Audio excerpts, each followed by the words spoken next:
56 জেলায় হাম ছড়িয়েছে, উদ্বিগ্ন বিশ্ব স্বাস্থ্য সংস্থা। রাজধানীতে বাড়ছে হামের প্রকোপ। আক্রান্ত হচ্ছে শিশুরা, আর হাসপাতালে ভিড় সামলাতে হিমশিম খাচ্ছেন চিকিৎসকরা।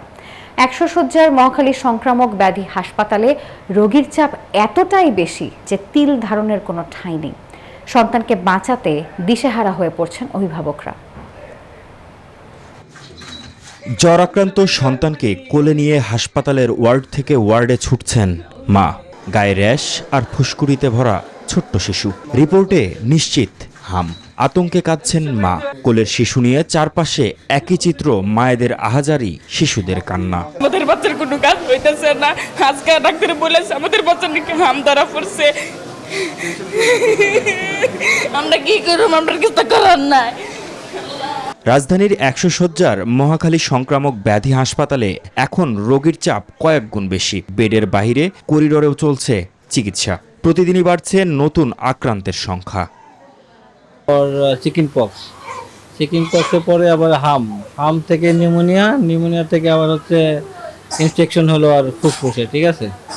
তাই প্রায় 10 দিন যাবত চিকিৎসা চলছে, এখন একটু ভালো, তবে চিকিৎসা এখানে চলছে ততটা ভালো না। জ্বর ছিল প্রথমে, পরে একটু ঘামাচির মতো। গতকালকে বলছে যে দুইটা যেহেতু একসাথে একটু রিস্ক ব্যাপার, তারপরেও আপনি চিকিৎসা যেহেতু চলতেছে ইনশাল্লাহ ভালো হবে। মায়ের এরকম অবস্থা হয়েছে, মানে অতিরিক্ত বমি আর পাতলা পায়খানাটা বেশি, জ্বরও কমে না, মানে জ্বরটা শরীরে থেকে নামতাছে না। 4-5 দিন ধরে হচ্ছে জ্বর, ঠান্ডা, গায়ে একটু র্যাশও দেখা যাচ্ছে, যার কারণে আজকে নিয়ে আসলাম আর কি দেখানোর জন্য। বিশ্ব স্বাস্থ্য সংস্থার এক প্রতিবেদনের তথ্য বলছে, দেশের 64 জেলার মধ্যে 28 মার্চ পর্যন্ত অন্তত 56 জেলায় হাম শনাক্ত হয়েছে। তবে কিছু এলাকা এখন সংক্রমণের হটস্পট হিসেবে চিহ্নিত।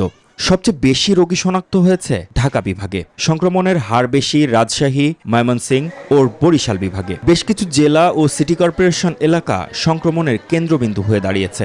এটাকে সতর্কবার্তা বলছেন বিশেষজ্ঞরা।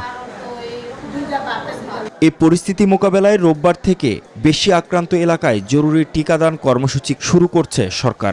বিশেষজ্ঞ চিকিৎসকরা বলছেন, টিকাদানে অনীহা আর সচেতনতার অভাবেই বাড়ছে হামের সংক্রমণ। সময়মতো টিকা না নিলে ঝুঁকি আরও বাড়বে। 2026 সালের মধ্যে দেশ থেকে হাম ও রুবেলা নির্মূল করার লক্ষ্যমাত্রা নির্ধারিত ছিল। তবে 2022 থেকে 2025 সাল পর্যন্ত সংক্রমণ বেশ নিয়ন্ত্রণে থাকলেও বর্তমানে তা হঠাৎই বেড়ে গেছে। মাহমুদ হাসান, নিউজ 24, ঢাকা।